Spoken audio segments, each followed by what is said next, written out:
بسم اللہ الرحمن الرحیم۔ السلام علیکم ناظرین، میں ہوں محمد شاہنواز رانا، آپ سے مخاطب ہوں اور بات مجھے کرنی ہے اپنے لوگوں کی، اپنی عوام کی۔ 2024 کے الیکشن جب نہیں ہوئے تو یہ کہا جا رہا تھا کہ شاید یہ الیکشن جو ہیں یہ اگر ہو گئے تو پاکستانی عوام کی کایا جو ہے وہ پلٹ جائے گی اور سب کچھ جو ہے وہ بہتری کی طرف جو ہے وہ چلا جائے گا اور لوگ جو ہیں وہ سکھ کا سانس لیں گے۔ 2024 کے الیکشن ہوئے اور الیکشن کے بعد کی جو صورتحال ہے وہ اتنی گھمبیر ہے کہ سمجھ نہیں آ رہی کہ آخرکار ہوگا تو کیا ہوگا۔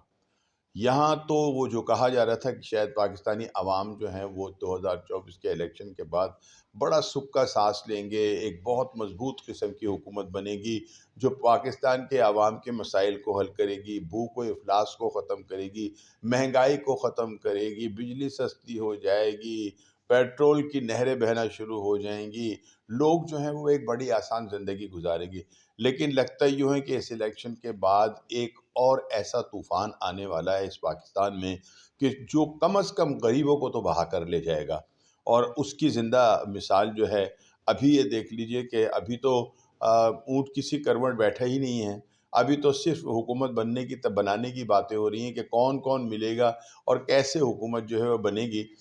بجلی جو ہے اس کو 7 روپے جو ہے وہ مہنگا کر دیا گیا اور آنے والے دنوں میں یہ کہا جا رہا ہے کہ جیسے ہی حکومت بنتی ہے اور IMF سے بات ہوتی ہے تو ایک ایسا طوفان جو ہے وہ اس ملک کے اندر برپا ہوگا کہ جو غربت کو بہا کے لے جائے گا۔ اور میرا خیال ہے کہ شاید حکمرانوں کا خیال بھی یہی ہے کہ غربت کو کوئی بہا کے لے جائے تو غریب کو کوئی بہا کے لے جائے تو غربت خود بخود ختم ہو جائے گی۔ یہ ساری صورتحال ہے جو انتہائی آنے والے دنوں کے اندر جو ہے وہ بڑی گھمبیر جو ہے وہ لگ رہی ہے۔ اب دوسری بات میں یہ کہنا چاہوں گا کہ محترمہ مریم نواز صاحبہ جو ہیں وہ وزیر اعلیٰ پنجاب بن گئی ہیں اور اب ان کے وزیر اعلیٰ پنجاب بننے کے بعد جو ہے خیال یہ کیا جا رہا ہے کہ شاید پنجاب جو ہے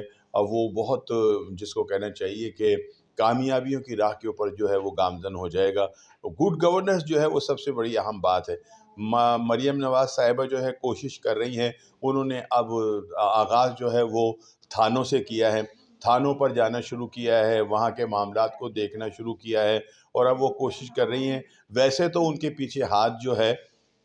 وہ ان کے والد کا ہے جو ایک بہت ہی زیرک قسم کے سیاستدان ہیں، لیکن اس کے ساتھ ساتھ انہیں دیگر بہت اہم جو مسلم لیگی ہیں اندر کے، ان کا بھی جو ہے سامنا کرنا پڑے گا، جو بظاہر ان کے انکلز بھی ہیں، ان کے بڑے بھی ہیں، ان کے بہت زیادہ پیارے بھی ہیں، لیکن وہ نہیں چاہتے کہ جو مریم ہیں وہ کامیابی سے ہمکنار ہوں اور وہ جو ہیں وہ مستقل طور کے اوپر جو ہے ان کا جو ہے تخت لاہور کے اوپر جو ہے وہ قبضہ ہو جائے، کیونکہ جن لوگوں نے 50 سال جو ہے وہ مسلم لیگ کے لیے محنت کی ہے، حق تو ان کا بھی تھا کہ ان کو بھی اس میں سے حق دیا جاتا، لیکن لگتا یوں ہے کہ شاید پنجاب کی حکومت اور پاکستان کے اوپر صرف نواز شریف فیملی کا جو ہے وہ حق ہے اور کسی کا نہیں۔ لہٰذا یہ ہے کہ جہاں ان کو اور دوسرے بڑے چیلنجز کا سامنا ہے، وہاں سب سے بڑا چیلنج ان کو اپنے اندر سے بھی ہوگا کہ جو ان کے پرانے مسلم لیگی ہیں اور جن کو کہنا چاہیے کہ وہ لوگ کہ جنہوں نے مسلم لیگ کے لیے بہت کام بھی کیے ہیں، ان کی طرف سے بھی ان کو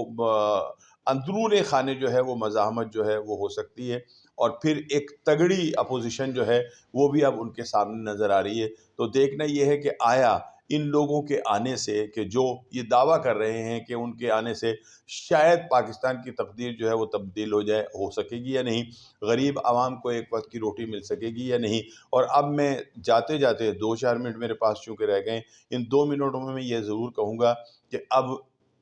صرف 10 یا 12-15 دن جو ہے وہ رہ گئے ہیں رمضان المبارک میں، اور رمضان جو ہے وہ کسی کے لیے کٹھن ہو یا نہ ہو لیکن غریب کے لیے بہت کٹھن ہوتا ہے۔ خدا را غریب کی طرف جو ہے وہ توجہ دیں، ان کے دو نوالوں کی طرف توجہ دیں، کوشش کریں کہ ان غریبوں کا کہ جنہوں نے آپ کو ووٹ دیا اور آپ کو کامیاب کیا، ان کے رمضان اچھے گزر جائیں، ان کی عید اچھی گزر جائے اور پھر آنے والے دنوں کے اندر وہ ایک مرتبہ پھر جینے کی توقع جو ہے کر سکیں۔ اپنے شاہنواز رانا کو دیجیے اجازت۔ اللہ نے